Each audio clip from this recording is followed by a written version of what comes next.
custodians of this knowledge. Sure. The problem is that we forgot that we are the custodians of this knowledge. And we have to we have to do things. We have to develop this knowledge. So we have misunderstood that knowledge is encompassing everything. And when we say this, there's nothing wrong. I don't regard that knowledge belonging to the West. Sure. I regard that knowledge belonging to human beings because they borrowed it from us. Sure. And we take it. So wherever you find it, the Prophet said, it's yours. Sure. So, and why do I think that they are not part of Allah's creation? Absolutely. They are from the same creation. So we take what they have, but we advance it. For betterment, for example, a simple example, we would say, inna nafiya, beneficial knowledge. We say that? Absolutely. Right. So what is the difference between us and the West? They take this knowledge and they make the atomic bomb. Right. They take this knowledge and they make destructive things to hurt human beings. Right. There's a lot of good things that come from the knowledge, but also bad things. So when we say ilm nafiya, see, and I'm saying this just by the way, and I'm not meaning anything by it. Not when you say it's haram, you have a bomb. You have a bomb, it's haram. They're wasting their time trying to search. It's haram, finish. He said it's haram, halal. So we have to understand that ilm nafiya means beneficial knowledge. And the beneficial knowledge means that you do that which helps creation and humankind.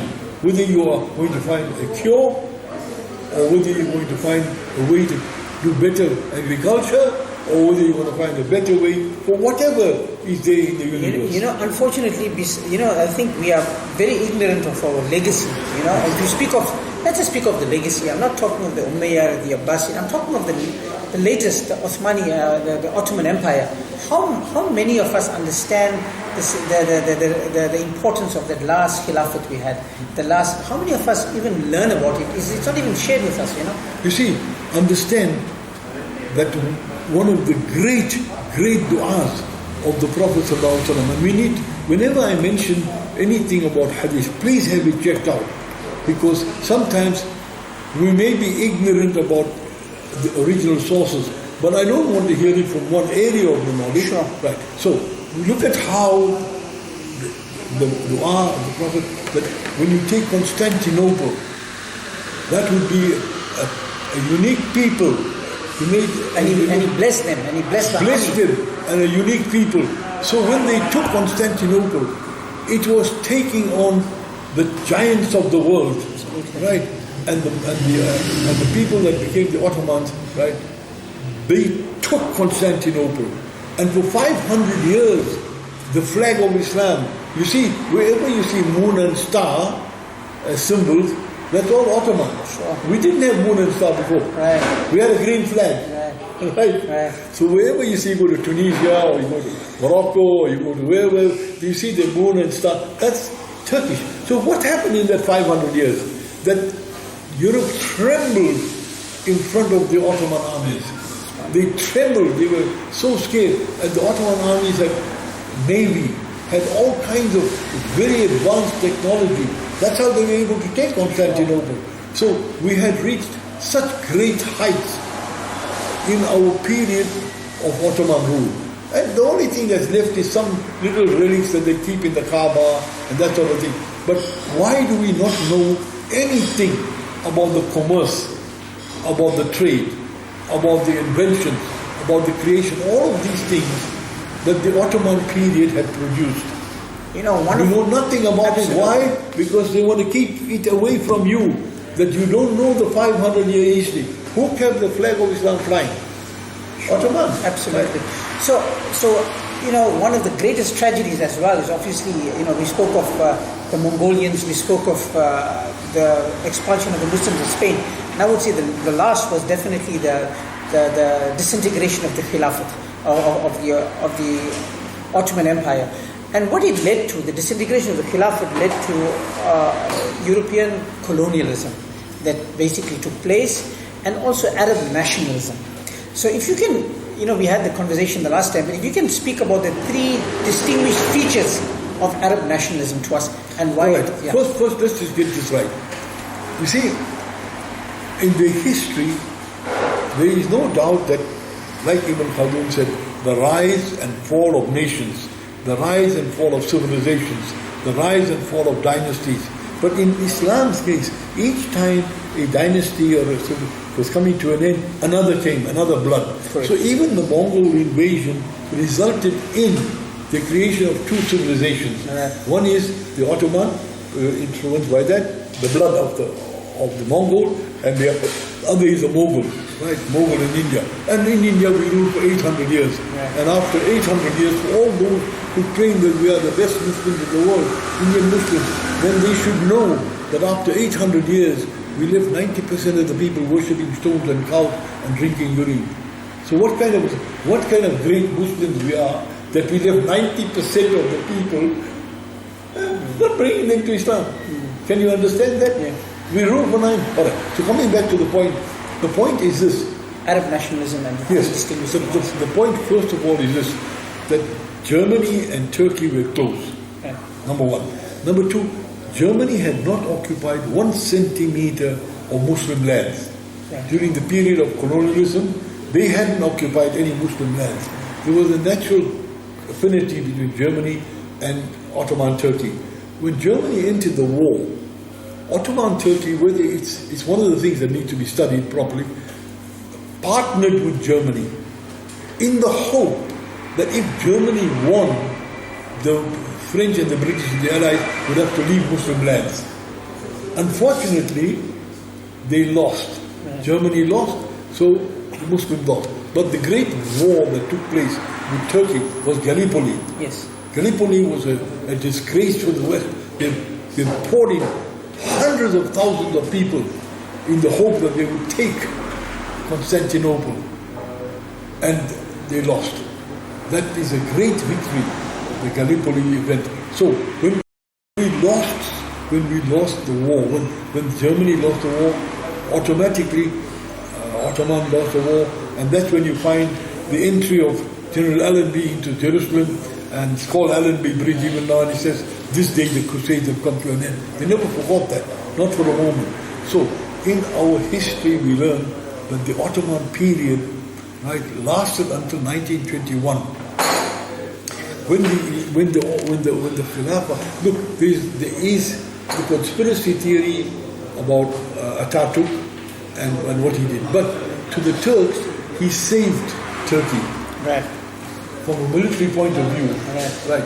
What he did after that was hurtful to Islam, and he removed all the, like for example, the azan and the fez and the scarves and wanted to become just like the European people. So Atatürk made that. Now, when we lost the war, right, and the British took over Jerusalem, they became masters of the thing that they were trying to gain from the 10th century. And they occupied then the Muslim lands. All the Muslim lands, you see, Algeria, Tunisia, Morocco, Libya, Egypt, right, and Pakistan, Bangladesh, Malaysia, Indonesia. So the imperialism had occupied Muslim lands after the First World War. Right. In India, it was only in 1850 something, right? So the British civil is only 200 years old. So the question that you ask is what? The basically Arab nationalism and its yes. So you see, part of that defeat, I was trying to lead to that.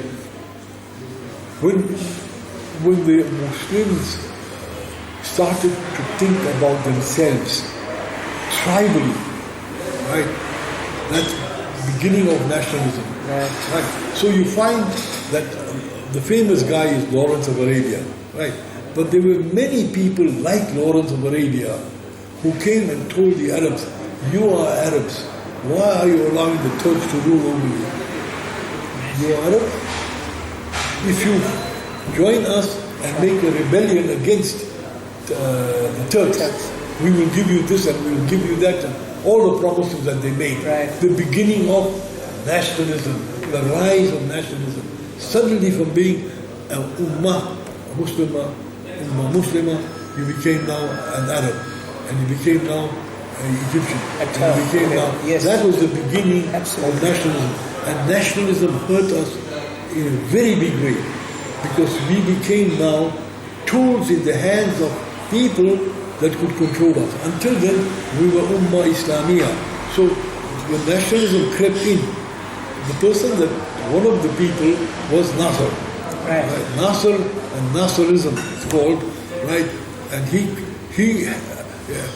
the great Shaheed, Sayyid Qutb, was hanged because Nasser wanted him to adopt the secular and keep Islam away from rule, from governance. So Nasserism was one of them. And then in Iraq and in Syria, the Ba'ath movement. Now the Ba'ath movement, the creator of the Ba'ath movement was an Arab of Greek origin, his name was Michael Aflaq. How to take control of these Muslim countries? Okay. Because it was so overwhelmingly Muslim Arab. So when he made the Ba'ath Party, he said basically that Islam never made Arabs great. Arabs made Islam great. Right. Number two, the Arab language, right, and Arab greatness, and everything extolling the virtues of Arab nationalism. So and because we are so stuck, in our past by a narrow religious order, we can't progress. So they couldn't officially adopt Marxism. So they call it scientific socialism. Right. So Arab nationalism, scientific socialism, and the one part of it when they said everybody can, in Arab nationalism, can be a part of this new order. That means Christians, that means Jews, that means communists. Right. That's how people like in Syria, right, Hafez al-Assad, yes. right, they were a small minority, right, belonging to a small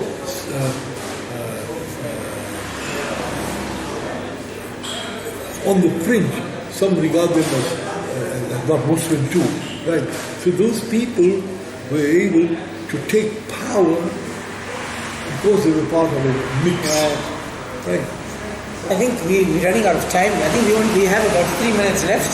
So my last final question to you is, Mr. Jadwat, what is the remedy now? What is the remedy in? So we've spoken about the ills and where what's led us to where we are now, but there has to be hope, because a Muslim believes in hope and we live in hope. What is the remedy now to Islamize, like the Greeks? Like the Muslims originally took knowledge from the Greeks and they made it better. So with an Islamic vision.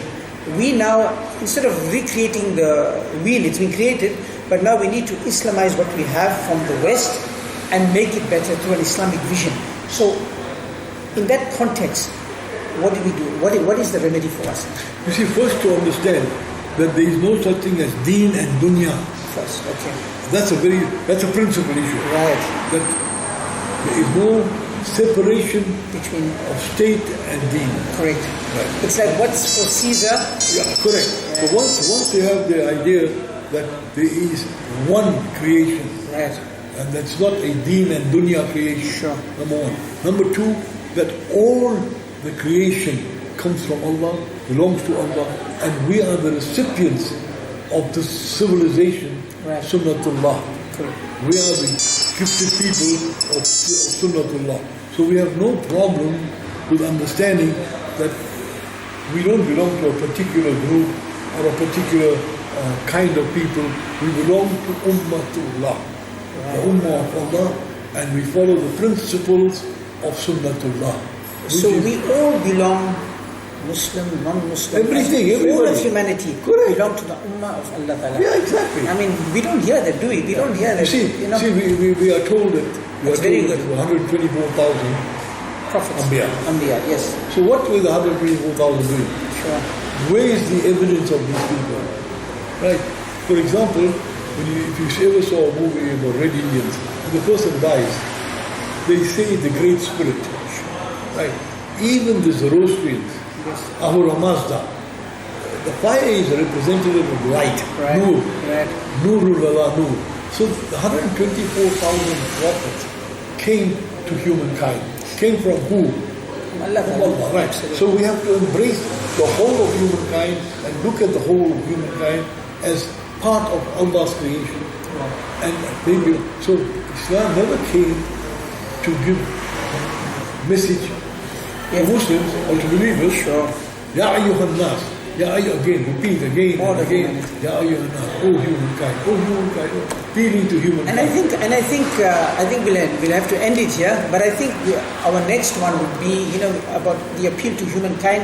I think the concept of also dawah, and unfortunately, dawah to all those around us is neglected, and that's why we have this brother Ahmed Dirat here in front of us. We have this book here.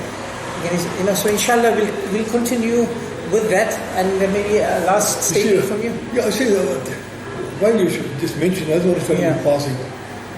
The spirit of Islam in every corner of the world, Eastern Europe, Central Asia, Indonesia, the largest population of Muslims, Indonesia, no dawah organization was there. Sure.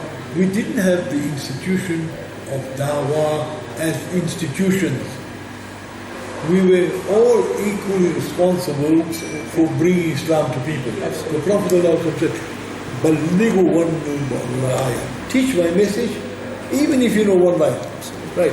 So we have to understand that there is dawah in the concept of how we see it. Right. Paid missionaries, we don't have that. Sure. Right. Then we abscond our responsibility, our individual responsibility. We abscond it to an organization. Or to the clergy. Or to the clergy. Yet, Absolutely, but you're going to get into trouble, I can see that. So don't put it to every human being, every Muslim has that. every person is a reflection. Sure. So I mean, we talked about it, and we'll talk about it again. Thank you so much. Jazakallah. Inshallah, I think we'll plan a second one, maybe a continuation of this, depending on what the viewers want to listen to. I know, but the knowledge part of it, Absolutely. and how Islam came to people. And to understand that is a very big thing. And we'll talk about that inshallah. And I think the main purpose of this interview, is because we spend a lot of time together, and I view you, alhamdulillah, as a reservoir of knowledge. Now, to have this interview is to capture all of this and to archive it and to spread it to one and all. Thank you. Thank you. It's my pleasure, and I hope inshallah that every word of what we say, remember that Allah subhanahu wa ta'ala records. You see, our intentions and our words have some meaning. But Allah the Creator can transform those things into something we haven't even begun to understand. The intent on the part of the believer, what Allah registers and says, if this is what my banda wants, I'll give it to him. It's all about intention. Assalamu alaikum wa rahmatullah. As-salam. Thank you very much. It's a pleasure. So I wrote a few things out. No, but